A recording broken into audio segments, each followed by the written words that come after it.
आइ हम बना रहल छी राजमा। तो राजमा के की करब, ओकरा फुला लेब। दिन बनाब तो रात में धो देबै, आ रात में बनाब तो दिन में धो देबै फूलल ले। तब हम कुकर के चढ़ा दिले गैस पर, में तेल धो दिलिए। आब में हम जीर दै छियै, तेजपात धो दिलिए। आब के जरऽ दै छियै, आ प्याज के काटि लेबै एकरा बढ़िया से। ओमे टमाटर के कटने छियै, आ एमे अहाँ के लहसुन छियै चूरने। ई राजमा के अब निकालै छियै में से, एकरा धो देलिए बढ़िया से। आब एमे सबटा के छानि लै छियै। आब फोरन जरि गेलै, में लहसुन जे पीसने छलिए तै के धो दै छियै। आब एमे काटल प्याज छै, तै के भूज दै छियै। अब एकरा मिला के झाँपि दियौ।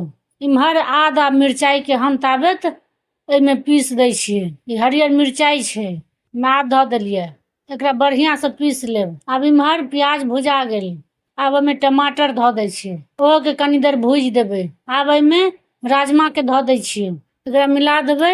आब एमे मसाला सब धो दै छियै, हरद, नून, धनी, मिरचाई। अब सबटा के बढ़िया से मिला देबै। मिला के एकरा भुजा देबै एखन। अब मसाला इमे भुजा गेल। आब एमे आदा मिरचाई जे हम छलिए पीसने तै के दै छियै। अब गरम मसाला दै छियै। अब बढ़िया से मिला दियो। आब एमे पानी दऽ देबै। पानी देबै कनी ज्यादा का, कियाकि तो उबालल नहीं छै, सीधा ही में हेतै। तो ओइ दुआरे ओइ हिसाब से पानी दऽ देबै। अभी कुकर के बंद कऽ दै छियै। एमे 4-5 सीटी लगा देबै। अब बन गेलै, कुकर के उतारै छियै। आब एमे देखा दै छी, खोल के देखियो कते बढ़िया बनलै या। ई वीडियो यूट्यूब पर देखै छी, सब्सक्राइब कऽ देबै। फेसबुक पर देखै छी, फॉलो कऽ देबै। धन्यवाद।